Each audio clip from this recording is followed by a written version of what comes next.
The Lifeguards of Southern California protect over 400 miles of coastline. It's just really us versus nature. And nothing impacts their day like the weather. As lifeguards, the weather dictates the type of day that you're going to have. Shark sighting, clear the water. I need medics to ski beach dock and other units. On these beaches, lifeguards are the first responders. 1, 2, 3, 4. When you get this many people coming to the beach, things are going to happen. Hey, you all right, buddy? You there? They are there to save you. He told me to grab the buoy. He was literally right there. They are there to lifeguard. Facing south, Huntington State Beach is wide open to swells created by storms below the equator. It is home to some of the biggest waves and biggest rip currents in Southern California. These rip currents drift down the beach, squirting swimmers out that are just swept out to sea, and they will reach exceedingly strong intensities, so strong that no human can swim against them. It's not possible. Here, the tower guards are the first line of defense.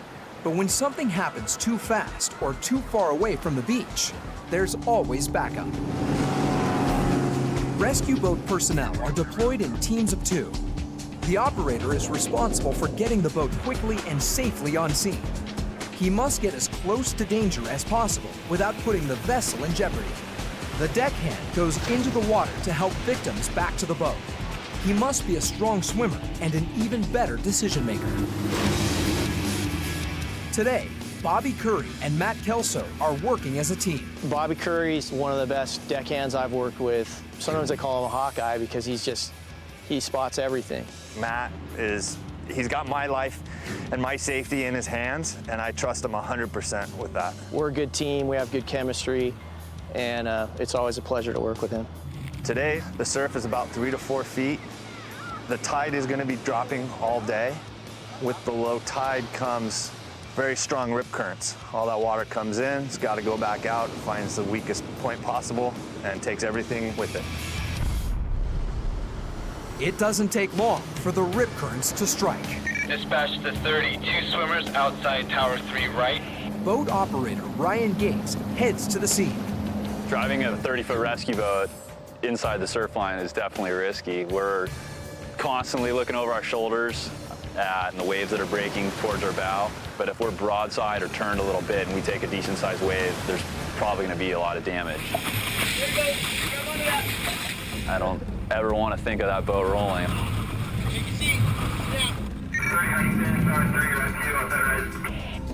This time, Kelso and Curry respond. When we got the call to the outside rescue, Matt and I decided let's do a speed drop. So I climbed to the back of the boat and waited for his hand signal. A high-speed drop will put a lifeguard within 5 yards of a victim, but it's not for the faint of heart. And Matt did it perfectly. Before the wake was gone, the victim's sitting right there.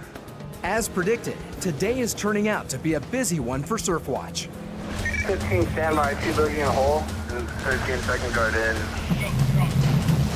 From the boat, we have a completely different vantage point, so we can see a lot of stuff develop before possibly the tower guards see it. The boats are vital in what we do as lifeguards. But the biggest call of the day is still to come. Requesting a rescue boat. We're having lots of rescues at the moment. I received a radio call that there were approximately 4 tower lifeguards responding to several rescues in the area. When we arrived, we saw 5 to 6 people in a rip current being sucked out to sea. I just saw people spreading out quickly that couldn't swim, and it just seemed to be getting worse. These 2 guys were just barely getting breaths of air between the head coming up and down. I just grabbed a ring buoy and threw it for the 2 people struggling the most. Can I go? Can I go?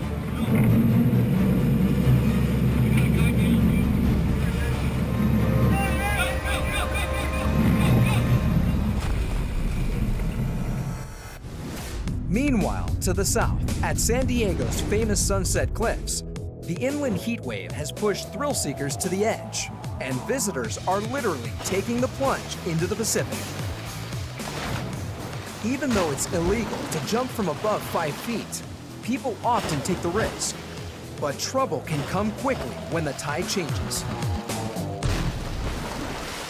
We saw a gentleman down by the cliffs. He tried to do a backflip off the rocks. The tide was kind of going out, and I don't know if you saw the rocks before. And I think when he came down, he hit the rock on the side. Everyone kind of tried to pull him out a little bit because he couldn't really swim anymore. His foot was pretty broken. It was easy to see, too. And Lifeguard dispatch is responding to 700 Sunset Cliff.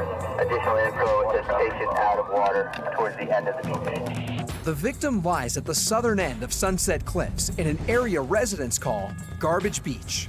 The beach is nicknamed after the pungent and slick sea kelp that litters the sand.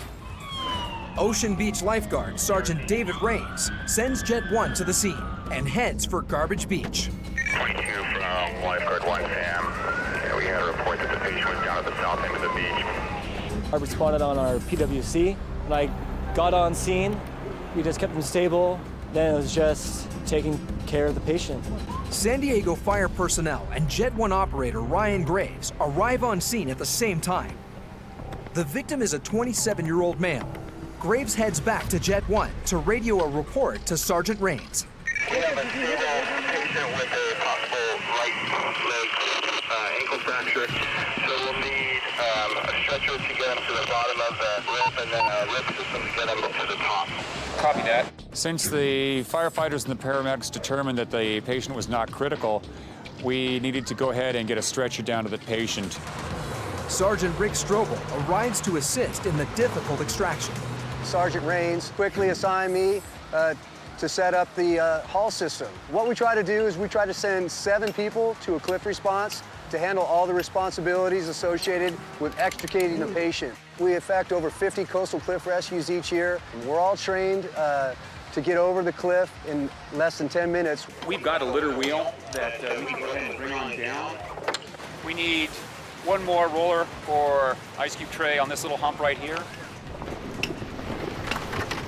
I'll meet it down at the bottom? Yeah, you'll meet it down at the bottom. Okay. With the rope system now in place, Sergeant Rains sends lifeguards Lance Mendoza and Michael Gilmore to the bottom of the cliff.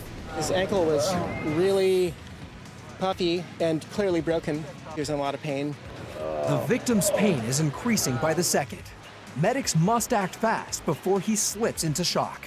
Oh, man. At Huntington State Beach, an extreme low tide has triggered a frenzy of rip currents. Deckhand Bobby Curry and boat operator Matt Kelso find themselves in the middle of a mass rescue. I just grabbed a ring buoy and threw it for the 2 people struggling the most. Can I go? Can I go?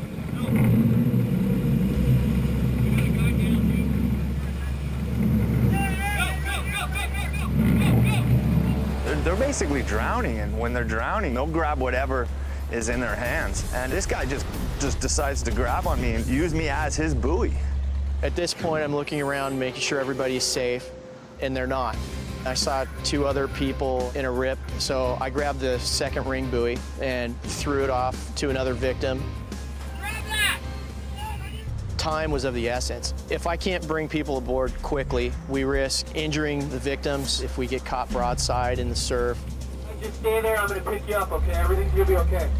I got as close as I could, put the boat in a neutral, and started assisting the other people. Right here. Hey.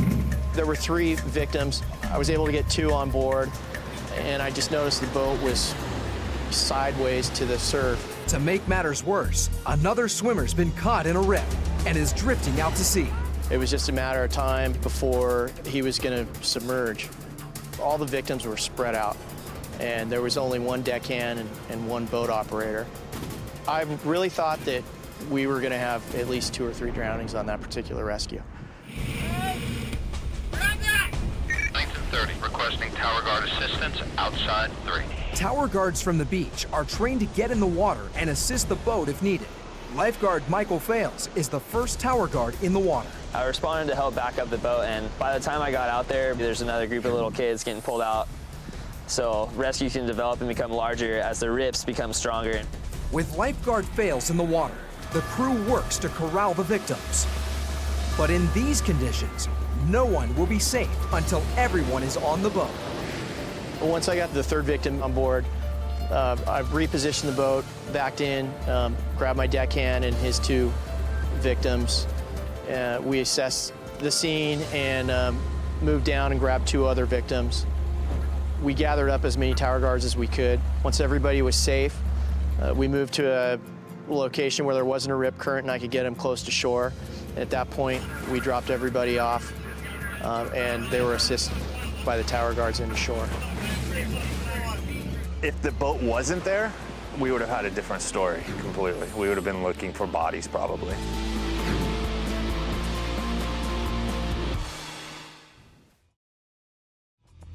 "90 miles south at Sunset Cliffs, a 27-year-old man has shattered his ankle jumping off the rocks. It's a beautiful spot, but the beach here is very remote. There's not a whole lot of access to it except one steep trail that people use a rope to get up and down. The victim is at the south end of Garbage Beach. The best way off this stretch of sand is a steep trail 200 yards to the north. Not only will lifeguards need to transport him to the access point, they will also need to get the victim up the 100-foot cliff. So we're going to go ahead and utilize the litter wheel, put the stretcher on top of the litter wheel, and walk the patient to the base of the cliff. Paramedics and lifeguard Ryan Graves package the patient for transport. Head's gonna go that way. You put your left foot inside. There you go.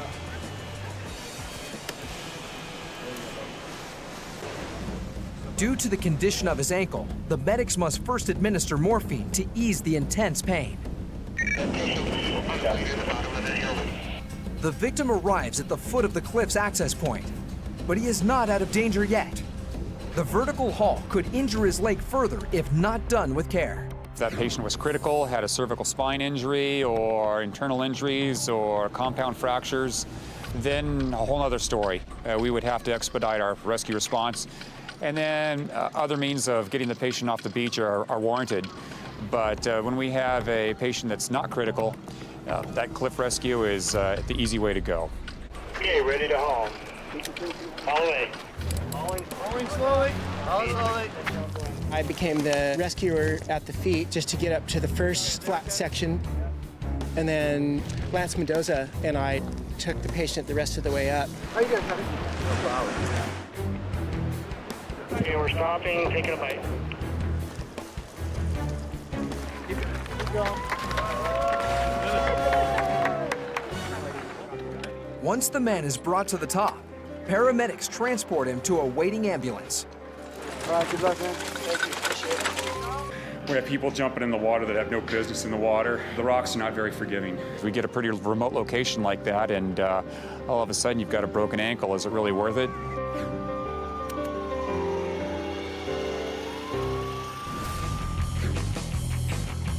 Guarding Southern California's beaches is no easy task. Ocean conditions can change in an instant, turning subdued waters into raging rip currents. For lifeguards, that means a day at the beach is never fun and games. Except for one day.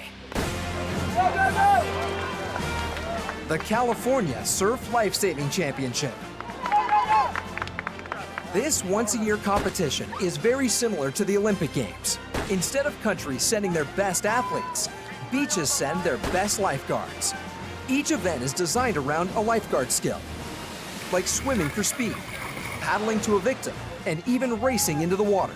Lifeguards compete both as individuals and in teams. Now, this event is about the workouts, the conditioning, the training, the camaraderie, the fun, but it's also about bragging rights. It's about taking home the prize and competing to see who is actually the best this year. We've got about 200 lifeguards, plus we've got lifeguards from Victoria, Australia, that are here showcasing their talents. We've got run, swim, runs, we've got paddleboard races, surf ski races, running races, swimming races, you name it. Favorite, of course, is the surf boat race. We've also got the American Iron Man and Iron Woman. Today, 13 lifeguard agencies have brought their teams to Newport Beach. Los Angeles County's team has dominated the event, placing first overall for the last 28 years. But every beach, large or small, comes here believing its team can win. It means a lot for Newport because it is home court and, you know, first time hosting this event, so we're pretty fired up. Hoping to spoil Newport's dreams and LA County's dominance is a small team from Carlsbad, led by expert paddleboarder Shane Scoggins.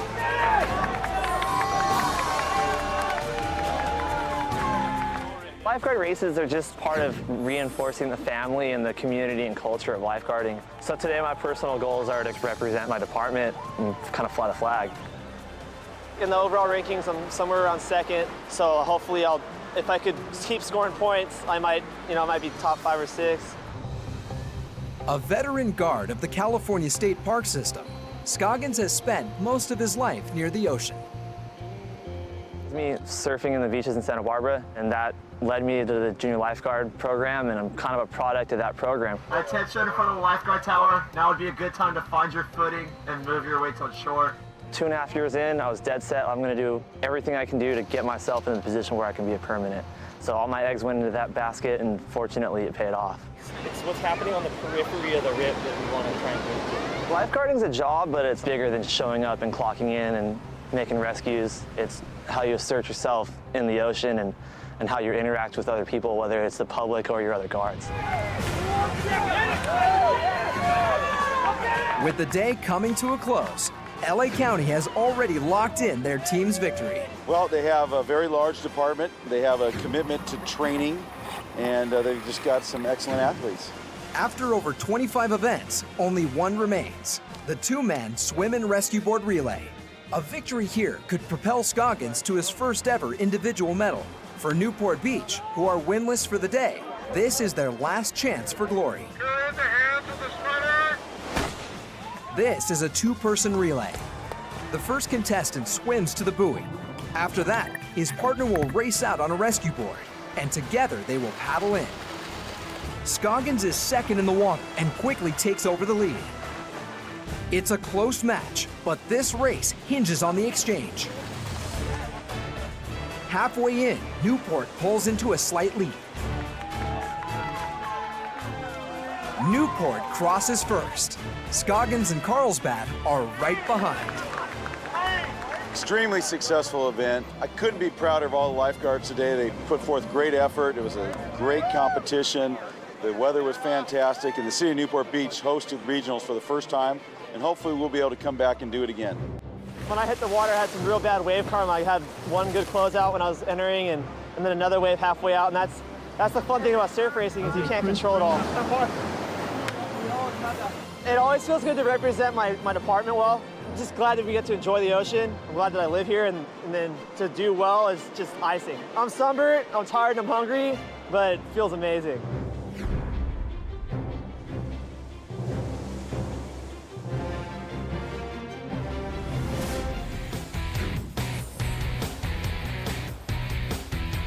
It's a warm summer day at Huntington Beach with perfect surf to match. The conditions have attracted several visitors, and perhaps the most excited beachgoers are of the 4-legged variety. Huntington Beach has one of the only dog beaches in Orange County where you can actually take your dog down to the beach. Our dog beach stretches from Golden West Street and north 1 mile through the cliff area to Sea Point Avenue.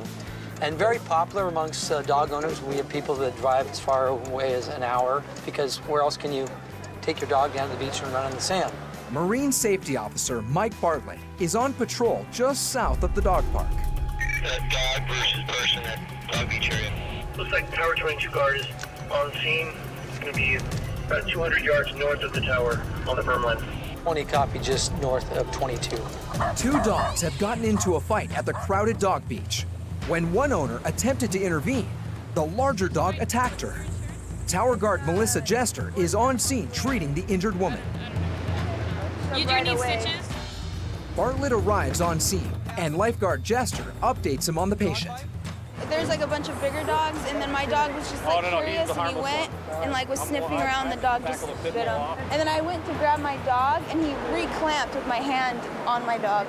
How bad is it? You think it needs some stitches? Yeah, it's all the way to the bone. All the way to the bone? It's from the tip all the way to the face. Okay. All the way right to the bone. That's a pretty good laceration. It requires immediate medical attention, the whole 9 yards. The victim must get to the hospital quickly or risk possible infection. I'll go ahead and transport the patient back up to 22 in the service road. I can meet you there. It's too difficult of an access in this area. We have the medics here. Why don't we get you in the truck? We're gonna drive you up, and I'm gonna transfer you off to the medics. Can you move back a little bit for me? Thank you so much, appreciate it. And my concern right now is I want to transfer the patient and get her off to the hospital. Here's the victim here. Hi, what's your name? Addie. Patty, you got bit, right? Yeah, it's pretty nasty. While medics assess the patient, animal control arrives to speak with the other dog owner. Anytime that there's a dog versus human and a person gets bit by the dog, the standard operating procedure is that the dog that bites is quarantined for the first 72 hours pending the outcome of the victim. Regardless if the dog has had all its inoculations. I'll get you right to the closest hospital, or we can get you, walk you to your car, and you can kind of... The only thing is I have 2 dogs with me. Yeah, we can't bring the dogs there. Unable to part with her beloved dogs, the woman elects to drive herself to the hospital.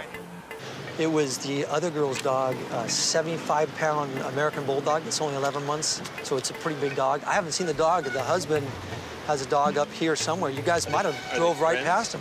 It's typical when you get a dog fight, the owners get involved, and someone gets hurt, and then usually When you take that another reaction, fight. you want to put your hands in there and realize. Yeah, it's not a good idea, especially if it's not your dog. This is doggy Disneyland, but unfortunately, animals are animals, and they get in fights, and sometimes the owners get involved, and somebody gets bit, and that's just what happens.